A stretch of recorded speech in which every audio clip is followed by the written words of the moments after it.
Hi hello ನಮಸ್ಕಾರ ಸ್ನೇಹಿತರೆ. ಕೊನೆಗೂ ಇಲ್ಲಿ ಝಾನ್ಸಿಯನ್ನು ಕಾಪಾಡಿಕೊಂಡೇ ಬಿಟ್ರ ರಾಘು. ಜೊತೆಗೆ ಇಲ್ಲಿ ಅನಿತಾ ಮನೆ ಮೇಲೆ ದಾಳಿ ಮಾಡಿದ್ರ. ಏನಾಯಿತು, ಏನು ಕತೆ, ಇದು ಎಲ್ಲವನ್ನ ಕೂಡ ತಿಳ್ಕೋಬೇಕು ಅಂದರೆ ಈಗಲೇ ನಮ್ಮ ಈ ಚಾನಲ್ನ ಸಬ್ಸ್ಕ್ರೈಬ್ ಮಾಡಿ, ಹಾಗೆ ಈ ಒಂದು ವಿಡಿಯೋವನ್ನು ಪೂರ್ತಿಯಾಗಿ ನೋಡೋದನ್ನು ಯಾವುದೇ ಕಾರಣಕ್ಕೂ ಕೂಡ ಮರಿಬೇಡಿ. ಇಲ್ಲಿ ಝಾನ್ಸಿಯನ್ನು ಕಾಪಾಡ್ಕೋಬೇಕು ಅನ್ನೋ ಕಾರಣಕ್ಕೆ ಇಲ್ಲಿ ರಾಮಾಚಾರಿ ಹೇಳಿದಾಗೆ ದೇವಸ್ಥಾನಕ್ಕೆ ಹೋಗಿದ್ದಾರೆ. ದೇವಸ್ಥಾನದಲ್ಲಿ ರಾಮಾಚಾರಿ ಹೇಳಿದಂಥ ಎಲ್ಲ ಹರಕೆಗಳನ್ನ ಕೂಡ ಪೂರೈಸ್ತಿದ್ದಾರೆ. ಜೊತೆಗೆ ಎಲ್ಲ ರೀತಿಯ ಶಾಸ್ತ್ರಗಳನ್ನ ಮಾಡಿ ಪೂಜೆ ಪುನಸ್ಕಾರದಲ್ಲಿ ತೊಡಗಿದ್ದಾರೆ. ಆದರೂ ಕೂಡ ಇಲ್ಲಿ ಝಾನ್ಸಿಗೆ ಯಾವುದೇ ರೀತಿಯ ಪ್ರಜ್ಞೆ ಕೂಡ ಬರ್ತಿಲ್ಲ. ಡಾಕ್ಟರ್ ಆಲ್ರೆಡಿ ಹೇಳಿದರು 24 ಗಂಟೆಯಲ್ಲಿ ಅವಳಿಗೆ ಪ್ರಜ್ಞೆ ಬರಬೇಕು, ಯಾಕಂದರೆ ಆಪ್ರೇಷನ್ ಆಗಿದೆ. 24 ಗಂಟೆ ಒಳಗಡೆ ಆ ಹುಡುಗಿಗೆ ಪ್ರಜ್ಞೆ ಬರ್ತಾ ಇದ್ರೆ ಖಂಡಿತವಾಗ್ಲೂ ಆಕೆ ಕೋಮಾಗಿ ಹೋಗ್ತಾಳೆ ಅಂತ. ಈ ಕಡೆ ರಾಘುಗೆ ಬಲಗಡೆಯಿಂದ ದೇವರು ಹೂವು ಕೂಡ ಕೊಡುತ್ತೆ, ಪ್ರಸಾದ ಕೂಡ ತಗೋತಾರೆ. ತುಂಬ ಖುಷಿಯಿಂದ ರಾಮಾಚಾರಿ ಜೊತೆ ತನ್ನ ಝಾನ್ಸಿ ಬದುಕ್ತಾರೆ ಅನ್ನೋ ಹೋಪ್ಸಲ್ಲಿ ಹಾಸ್ಪಿಟಲ್ ಕಡೆ ಬರ್ತಿದ್ದಾರೆ. ಬಟ್ ಆಲ್ರೆಡಿ ಅಲ್ಲಿ ಡಾಕ್ಟರ್ ಬಂದಿದೆ. ಸಂಪತ್ ಕುಮಾರ್ ಅವ್ರ ಹತ್ರ ದಯವಿಟ್ಟು ನಮ್ಮನ್ನು ಕ್ಷಮಿಸ್ಬಿಡಿ, ಆಕೆ BP ಲೋ ಆಗ್ತದೆ, ಜೊತೆಗೆ ಆಕೆ ಯಾವುದೇ ರೀತಿಯ ರೆಸ್ಪಾನ್ಸನ್ನು ಕೂಡ ಮಾಡ್ತಿಲ್ಲ. ಖಂಡಿತ ನಮ್ಮ ಆಪ್ರೇಷನ್ ಏನು ಸಕ್ಸಸ್ಫುಲ್ ಆಗಿ ಮಾಡಿದ್ವಿ, ಬಟ್ ಆಕೆ ಕೋಆಪ್ರೇಟ್ ಮಾಡ್ತಿಲ್ಲ. ಮೆಡಿಸಿನ್ಸ್ಗೆ ಕೂಡ ಸ್ಪಂದಿಸ್ತಾ ಇದ್ದಾಗ ನಮ್ಗೆ ಏನೂ ಕೂಡ ಮಾಡೋಕ್ಕಾಗೋದಿಲ್ಲ. ಅವರು ಕೋಮಾಗಿ ಜಾರ್ಬಿಟ್ಟಿದ್ದಾರೆ, ಯಾವಾಗೇನೂ ಹೇಳೋಕ್ಕಾಗೋದಿಲ್ಲ ಅಂತ ಹೇಳ್ಬಿಡ್ತಾರೆ. ಇದರಿಂದ ನಿಜಕ್ಕೂ ಸಂಪತ್ ಕುಮಾರ್ ಅವರು ನಿಜಕ್ಕೂ ಕುಸಿತು ಹೋಗ್ತಾರೆ. ದೇವ್ರ ಹತ್ರ ಪ್ರಾರ್ಥನೆ ಮಾಡ್ತಿದ್ದಾರೆ, ದಯವಿಟ್ಟು ನನ್ನ ಮೊಮ್ಮಗಳನ್ನು ಉಳಿಸ್ಕೊಡು ಅಂತ. ಅಷ್ಟರಲ್ಲಿ ರಾಮಾಚಾರಿ ಎಲ್ಲರೂ ಕೂಡ ಬರ್ತಾರೆ. ಖಂಡಿತವಾಗ್ಲೂ ಝಾನ್ಸಿ ಮೇಡಮ್ಗೆ ಯಾವುದೇ ರೀತಿ ತೊಂದರೆ ಆಗೋದಿಲ್ಲ, ಖಂಡಿತವಾಗ್ಲೂ ಅವರು ಉಳಿತಾರೆ, ಅವರು ಬದುಕ್ತಾರೆ, ಅವ್ರಿಗೆ ಎಚ್ಚರ ಆಗತ್ತೆ. ನಾನು ಪ್ರಸಾದ ತೊಗೊಂಡು ಬಂದಿದ್ದೀನಿ, ದೇವರು ಬಲ್ಗಡೆಯಿಂದ ವರ ಕೊಟ್ಟಿದ್ದಾನೆ ಅಂತ ಹೇಳಿದಾಗ ಏನಪ್ಪ, ಯಾವ ದೇವರು ಇಲ್ಲ, ಏನೂ ಇಲ್ಲ, ಆಲ್ರೆಡಿ ಡಾಕ್ಟರ್ ಬಂದು ಹೇಳಾಯಿತು ನಮ್ಮ ಝಾನ್ಸಿ ಕೋಮಾಗೆ ಹೋಗ್ಬಿಟ್ಲು, ಯಾವಾಗೋ ಏನು ಅಂದಾಗ ಇಲ್ಲ, ಆ ರೀತಿ ಆಗೋದಕ್ಕೆ ಸಾಧ್ಯನೇ ಇಲ್ಲ. ಖಂಡಿತ ದೇವರು ನಮ್ಮ ಜೊತೆ ಇದ್ದಾನೆ. ಏನದು ರಾಮಾಚಾರ್ಯರೇ, ಯಾಕೆ ರೀತಿ ಆಗೋಯ್ತು ಅಂದಾಗ ಖಂಡಿತ ಹುಬ್ಸ್ ಕಳ್ಕೊಬೇಡಿ ರಾಘು, ಖಂಡಿತವಾಗ್ಲೂ ದೇವ್ರು ಇದ್ದೇ ಇದ್ದಾನೆ, ಖಂಡಿತ ಎಲ್ಲ ಕೂಡ ಒಳ್ಳೇದಾಗುತ್ತೆ ಅಂತ ಹೇಳ್ತಾರೆ. ಎತ್ತ ಕಡೆ ಸಂಪತ್ ಕುಮಾರ್ ಅವರು ಇಲ್ಲ, ನಮ್ಮ ಝಾನ್ಸಿ ಬದುಕೋದಿಲ್ಲ ಅಂತ ಹೇಳ್ತಿದ್ರೆ ರಾಘು ಮಾತ್ರ ಇಲ್ಲ, ಅವ್ರು ಯಾವುದೇ ಕಾರಣಕ್ಕೂ ನನ್ನ ಬಿಟ್ಟು ಹೋಗೋದಕ್ಕೆ ಸಾಧ್ಯನೇ ಇಲ್ಲ, ಈ ಜನ್ಮ ಅಲ್ಲ 7 ಜನ್ಮಕ್ಕೂ ನನ್ನ ಜೊತೆ ಇರ್ತೀನಿ ಅಂತ ಮಾತು ಕೊಟ್ಟಿದ್ದಾರೆ. ಜೊತೆಗೆ ಅವರು ನನ್ನನ್ನು ತುಂಬ ಪ್ರೀತಿ ಮಾಡ್ತಾರೆ, ಅಂಥದ್ರಲ್ಲಿ ಅವ್ರು ನನ್ನನ್ನು ಒಂಟಿಯಾಗಿ ಬಿಟ್ಟು ಹೋಗೋಕ್ಕಾಗತ್ತಾ? ಖಂಡಿತ ಇಲ್ಲ, ಅವ್ರು ಇಲ್ಲದೆ ನಾನಿಲ್ಲ, ನಿಜಕ್ಕೂ ಕೂಡ ನನ್ನ ಝಾನ್ಸಿ ಇಲ್ಲದೆ ನಾನು ಬದುಕೋಕ್ಕೆ ಸಾಧ್ಯ ಇಲ್ಲ ಅಂತ ಹೇಳ್ತಿದ್ದಾರೆ. ಅತ್ತ ಕಡೆ ಅನಿತಾ ಅಂತೂ ತುಂಬ ಖುಷಿಯಿಂದ ಊಟ ಮಾಡ್ತಿದ್ದಾಳೆ. ಅಪ್ಪ ಅಮ್ಮ ಅಣ್ಣ ಎಲ್ರಿಗೂ ಕೂಡ ಶಾಕ್ ಆಗುತ್ತೆ, ಯಾಕಂದರೆ ನೆನ್ನೆ ಎಲ್ಲ ಊಟ ಮಾಡು ಅಂತ ಹೇಳಿದ್ರು, ನನಗೆ ಊಟ ಬೇಡ ಹಾಗೆ ಹೀಗೆ ಅಂತ ಹೇಳ್ತಿದ್ಲು, ಆದರೆ ಇವತ್ತು ಇಷ್ಟು ಆರಾಮಾಗಿ ಕುತ್ಕೊಂಡು ಊಟ ಮಾಡ್ತಿದ್ದಾಳಲ್ಲ, ಹೀಗೆ ಸಾಧ್ಯ ಅಂತ. ಅದೇ ಕಾರಣಕ್ಕೆ ಏನಮ್ಮ ಆಯಿತು, ನೆನ್ನೆ ನೋಡಿದ್ರೆ ಹಾಗಿದೆ, ಇವತ್ತು ನೋಡಿದ್ರೆ ಇಷ್ಟು ಖುಷಿಯಿಂದ ಊಟ ಮಾಡ್ತಿದ್ಯಾ ಅಂದಾಗ, ಯಾಕೆ ಅಂದರೆ ನನ್ನ ಶತ್ರುಗಳ ಸಂಹಾರ ಆಗಿದೆ, ಆ ರಾಘು ಮತ್ತು ಝಾನ್ಸಿ ಯಾವುದೇ ಕಾರಣಕ್ಕೂ ನೆಮ್ಮದಿಯಾಗಿರಬಾರ್ದು, ಅವರಿಬ್ರು ಒಂದಾಗಬಾರ್ದು ಅಂತ ಅಂದ್ಕೊಂಡೆ. ಅದೇ ರೀತಿಯಾಗಿ ಇಲ್ಲಿ ಝಾನ್ಸಿ ಸತ್ತು ಹೋಗ್ತಿದ್ದಾಳೆ, ಅವಳು ಯಾವುದೇ ಕಾರಣಕ್ಕೂ ಬದುಕೋದಿಲ್ಲ ಅಂತ ಡಾಕ್ಟರ್ ಕೂಡ ಹೇಳಿದ್ದಾರೆ. ಅದೇ ಒಂದು ಸಂಭ್ರಮಕ್ಕೋಸ್ಕರನೇ ಈ ಒಂದು ಊಟ ಮಾಡ್ತಿರೋದು. ರಾಘು ಇನ್ನು ಮುಂದೆ ಯಾವುದೇ ಕಾರಣಕ್ಕೂ ಝಾನ್ಸಿಯನ್ನು ಒಂದಾಗೋಕ್ಕಾಗೋದಿಲ್ಲ, ನನಗೆ ಮೋಸ ಮಾಡಿ ನನಗೆ ಆ ರೀತಿಯೆಲ್ಲ ಮಾತಾಡಿ ಝಾನ್ಸಿನ ಒಂದಾಗ್ತೀನಿ ಅಂತ ಹೋದ ಅಲ್ವಾ, ಇವಾಗ ಯಾರ ಜೊತೆಯಾಗಿರ್ತಾನೆ ಅಂತ ಹೇಳಿ ಇಲ್ಲಿ ಅಶ್ವಿನಿ ತುಂಬ ಖುಷಿಯಿಂದ ಊಟ ಮಾಡ್ತಿದ್ರೆ, ಏನದು ಯಾಕೆ ನಮ್ಮ ಮಗಳು ಈ ರೀತಿ ಆಗೋದು, ನಿಜವಾಗ್ಲೂ ಯಾವತ್ತೂ ಕೂಡ ಈ ರೀತಿ ನಡ್ಕೊಂಡೋಳಲ್ಲ, ಆದರೆ ಇವತ್ತು ಈ ರೀತಿ ನಡ್ಕೊತಿದ್ದಾಳೆ ಅಂದರೆ ಹೀಗೆ ನೋಡ್ತಿದ್ರೆ ಖಂಡಿತ ನಮಗೆ ಗಾಬರಿ ಆಗ್ತದೆ ಅಂತ ಅಪ್ಪ ಅಮ್ಮ ಅಣ್ಣನ ಹತ್ರ ಹೇಳ್ಕೊತಾರೆ.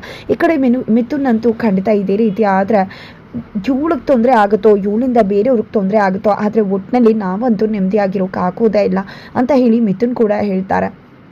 ಅತ್ತ ಕಡೆ ರಾಘು ಮನೆಯಲ್ಲಿ ಸಂಗೀತ ಮತ್ತು ಪಲ್ಲವಿ ಇಬ್ಬರು ಕೂಡ ಜಗಳ ಮಾಡ್ತಿದ್ದಾರೆ. ಬಿಕಾಸ್ ಪಲ್ಲವಿದು ಕಬೋರ್ಡಲ್ಲಿ ಬಟ್ಟೆ ಇರುತ್ತೆ, ಅದನ್ನು ತೆಗೆದಿದ್ದೆ ಸಂಗೀತ ತನ್ನ ಬುಕ್ಸನ್ನು ಇಟ್ಟಿರ್ತಾಳೆ.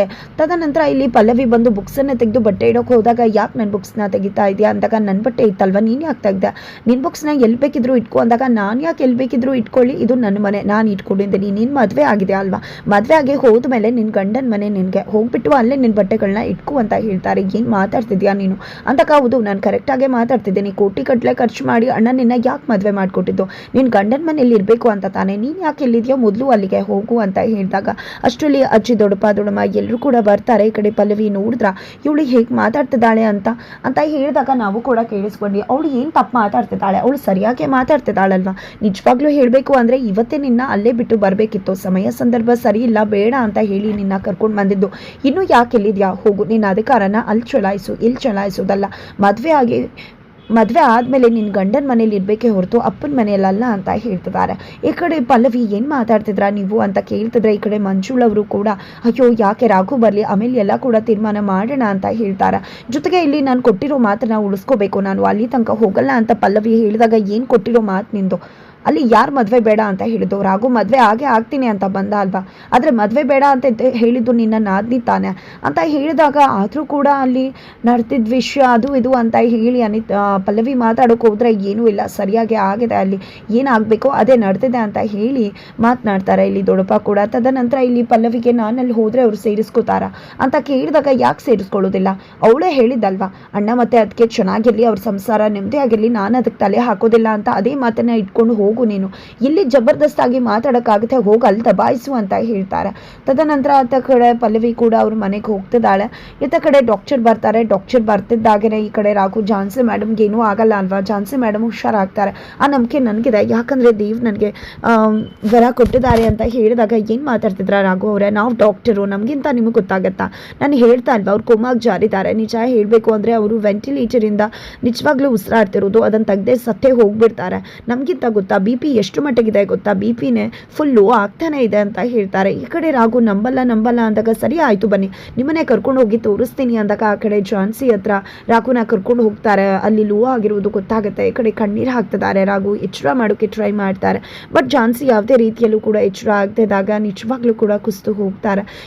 ಈ ಕಡೆ ದೇವರು ಇಲ್ಲ, ಏನೂ ಇಲ್ಲ, ಇನ್ನು ಮುಂದೆ ಯಾವುದೇ ಕಾರಣಕ್ಕೂ ನನ್ನ ದೇವರಿಗೆ ಕೈ ಮುಗಿಯೋದು ಕೂಡ ಇಲ್ಲ, ನನ್ನ ಝಾನ್ಸಿ ಮೇಡಮೇ ಇಲ್ಲ ಅಂದಮೇಲೆ ನನ್ನ ಬದುಕೆ ಇನ್ನೇನಿದೆ ಅಂತ ಹೇಳಿ ದುಃಖಿತರಾಗ್ತಾರೆ. ಈ ಕಡೆ ಎಲ್ಲ ಕೂಡ ಗೊತ್ತಾಯ್ತಲ್ವ, ಈಗಲಾದರೂ ಕನ್ಫರ್ಮೇಷನ್ ಸಿಕ್ತಲ್ಲ ನಾವು ಹೇಳಿದ ನಿಜ ಅಂತ. ಮೊದಲು ಇಲ್ಲಿಂದ ಎಲ್ಲರೂ ಕೂಡ ಹೊರಡಿ ಅಂತ ಹೇಳಿದಾಗ ಎಲ್ಲರೂ ಕೂಡ ಹೋಗ್ತಿರ್ತಾರೆ. ಅಷ್ಟರಲ್ಲಿ ಇಲ್ಲಿ ಝಾನ್ಸಿ ಉಸಿರಾಡೋಕೆ ಶುರು ಮಾಡ್ಕೋತಾರೆ. ಈ ಕಡೆ ಬಿ ಪಿ ಕೂಡ ಹಾಗೆ ಲೋ ಆಗ್ತಿದ್ದು ಹೈ ಆಗ್ತದೆ, ಈ ಕಡೆ ಬಿ ಪಿ ರೀಸ್ ಆಗ್ತದೆ. ನಿಜವಾಗ್ಲೂ ಕೂಡ ಇದೆಲ್ಲ ಮೆರಾಕಲ್ ಆಗುತ್ತೆ ಅಂತಾನೆ ಗೊತ್ತಿರಲಿಲ್ಲ ಅಂತ ಹೇಳಿ ಡಾಕ್ಟರಿಗೆ ಹೇಳಿದಾಗ, ಈ ಕಡೆ ರಾಘು ಎಲ್ರಿಗೂ ಕೂಡ ತುಂಬಾ ಖುಷಿ ಆಗುತ್ತೆ. ಕೊನೆಗೂ ದೇವ್ರಿದ್ದಾನೆ, ಕೊನೆಗೂ ನನ್ನ ಝಾನ್ಸಿ ಮೇಡಮ್ನ ಕಾಪಾಡ್ಬಿಟ್ಟ ಅಂತ ಹೇಳಿ ತುಂಬ ಖುಷಿ ಪಡ್ತಾರೆ. ಸರಿ ಆಯಿತು, ನಾವು ಅವ್ರಿಗೆ ಮೆಡಿಸಿನ್ನ ಶುರು ಮಾಡ್ತೀವಿ, ನೀವು ಹೊರಗಡೆ ಇರಿ ಅಂತ ಹೇಳಿ ಕಳಿಸ್ತಾರೆ.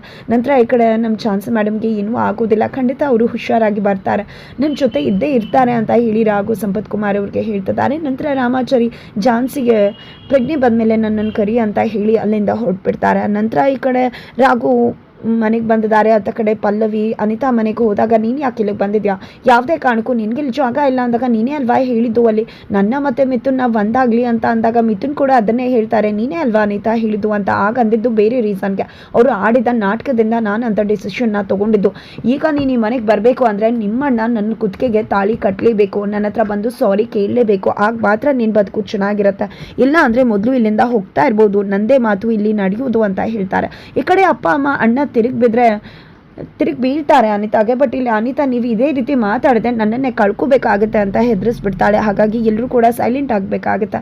ಈ ಕಡೆ ಮತ್ತೆ ಪಲ್ಲವಿ ಗಂಟು ಮುಟ್ಟೆ ಸಮೇತ ಮನೆಗೆ ವಾಪಸ್ ಆಗ್ತಾರೆ. ಈ ಕಡೆ ನನ್ನ ಮಗಳು ಬದುಕು ನಿನ್ನ ಕೈಯಲ್ಲಿದೆ ರಾಘು ಅಂತ ಮಂಜುಳವರು ಹೇಳಿದಾಗ, ನನ್ನ ತಂಗಿ ಬದುಕನ್ನ ಯಾವುದೇ ಕಾರಣಕ್ಕೂ ನಾನು ಹಾಳಾಗೋದಕ್ಕೆ ಬಿಡುವುದಿಲ್ಲ, ನಾನು ಎಲ್ಲವನ್ನ ಕೂಡ ಸರಿಪಡಿಸ್ತೀನಿ ಅಂತ ಹೇಳಿ ಪಲ್ಲವಿನ ಕರ್ಕೊಂಡು ಮಿಥುನ್ ಮನೆಗೆ ಬರ್ತಾರೆ ಇಲ್ಲಿ ರಾಘು. ಈ ಕಡೆ ನನ್ನ ತಂಗಿಗೆ ಯಾವುದೇ ರೀತಿ ತೊಂದರೆ ಆಗಬಾರ್ದು, ನೀನೇ ಹೇಳಿದೆ ಅಲ್ವಾ ಇನ್ನು ಮುಂದೆ ನನ್ನ ತಂಗಿ ಮತ್ತು ಮಿಥುನ್ ಚೆನ್ನಾಗಿರ್ಬೋದು ಅಂತ, ಇವಾಗ ಯಾಕೆ ಈ ರೀತಿ ಮಾತಾಡ್ತಿದ್ಯಾ ಅಂತ ಅನಿತಾನ ಪ್ರಶ್ನೆ ಮಾಡ್ತಾರೆ ರಾಘು. ಅದಕ್ಕೆ ಆಗ ಇಲ್ಲಿ ಅನಿತಾ, ನಿನ್ನ ತಂಗಿ ಚೆನ್ನಾಗಿರಬೇಕು ಅಂದರೆ ನೀನು ನನ್ನ ಕುತ್ತಿಗೆಗೆ ತಾಳಿ ಕಟ್ಟಬೇಕು, ಸಾರಿ ಕೇಳಬೇಕು ಅಂತ ಹೇಳಿದಾಗ, ಯಾವುದೇ ಕಾರಣಕ್ಕೂ ಅದು ಸಾಧ್ಯ ಇಲ್ಲ, ನಿನ್ನಂಥವಳನ್ನ ನಾನು ಮದುವೆ ಆಗೋದಾ, ಖಂಡಿತ ಇಲ್ಲ ಅಂದಾಗ, ಹಾಗಿದ್ರೆ ನಿನ್ನ ತಂಗಿ ನನ್ನ ಮನೇಲಿ ಇರೋಕ್ಕಾಗೋದಿಲ್ಲ ಅಂತ ಪಲ್ಲವಿ ಹೇಳಿದಾಗ, ಆ ರೀತಿ ಆದರೆ ಇಡೀ ಮನೆ ನಿಮ್ಮ ಸಮೇತ ಎಲ್ಲರನ್ನ ಕೂಡ ಹಾಗೆ ಮುಗಿಸ್ಬಿಡ್ತೀನಿ ಅಂತ ಹೇಳ್ತಿದ್ದಾರೆ. ಹಾಗಿದ್ರೆ ಇಲ್ಲಿ ರೊಚ್ಚುಗೆದ್ದಂಥ ರಾಘುನ ನೋಡಿದೆ ಅನಿತಾ ಸೈಲೆಂಟ್ ಆಗಬೇಕಾಗತ್ತಾ. ಕೊನೆಗೂ ಪಲ್ಲವಿ ತನ್ನ ಗಂಡನ ಜೊತೆ ಸಂಸಾರವನ್ನು ಶುರು ಮಾಡ್ತಾರೆ. ಆ ಕಡೆ ಝಾನ್ಸಿಗೆ ಪ್ರಜ್ಞೆ ಬರುತ್ತೆ. ಈ ಕಡೆ ಪೊಲೀಸ್ ಅವರ ಕೈಗೆ ಸಿಕ್ಕಿಬಿದ್ದಂಥ ಅನಿತಾ ಅರೆಸ್ಟ್ ಆಗ್ತಾರೆ. ಏನಾಗುತ್ತೆ ತಿಳ್ಕೊಬೇಕು ಅಂದರೆ ಮುಂದಿನ ವಿಡಿಯೋಗೆ ವೇಟ್ ಮಾಡಿ.